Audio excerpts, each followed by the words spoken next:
नमस्ते बंधुओं। वैसे तो साल में 12 नवरात्र होता है।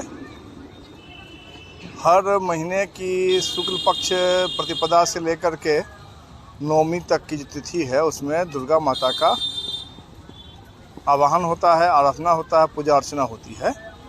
परंतु 2 नवरात्र बहुत ही प्रसिद्ध हैं, जिसमें पहला नवरात्र ये वासंतिक नवरात्र है और दूसरा नवरात्र शारदीय नवरात्र है। इससे शारदीय नवरात्र को लोग बहुत धूमधाम से मनाते हैं। वैसे इन दोनों नवरात्रों का प्रचलन हमारे भारत में ही नहीं बल्कि जहाँ जहाँ हमारे हिंदू भाई हैं उन देशों में है। और जहाँ तक चैत्र नवरात्र की बात की जाए, वासंतिक नवरात्र की बात की जाए, तो इसमें एक विशिष्टता यही है कि अगर शास्त्रों की वाणी पर ध्यान दिया जाए तो इसी दिन सृष्टि का उद्भव हुआ था। इसी दिन ब्रह्मांड से पृथ्वी का पतन हुआ था और इसने एक अलग ग्रह का नाम लिया था और पृथु इसके प्रथम नृपति हुए थे, राजा हुए थे, महाराजा हुए थे, सम्राट हुए थे, जो भी आपको।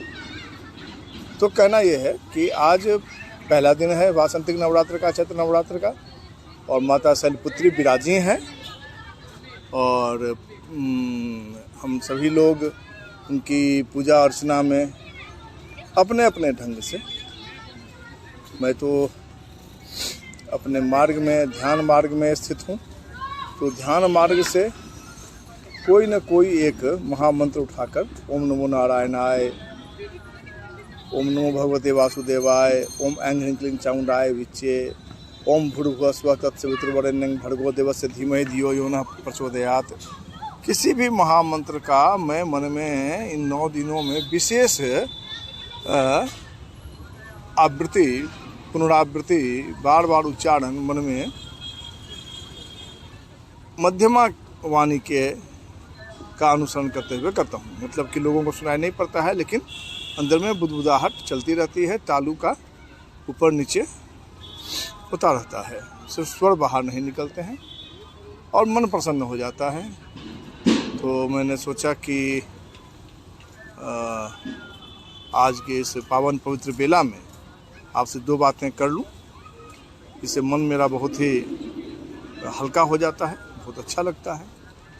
और ओम ऐं ह्रीं क्लीं चामुण्डाय विच्चे में जो सृष्टि के गुप्त रहस्य छिपे हैं, इन को जो साधक बार बार, साधक या सामान्य जन भी इसका उच्चारण करेगा तो अपने अंदर में एनर्जी बूस्टर के रूप में शक्ति को प्रसरित और उद्भूत होते हुए देखेगा और उसकी मात्रा को बढ़ते हुए देखेगा।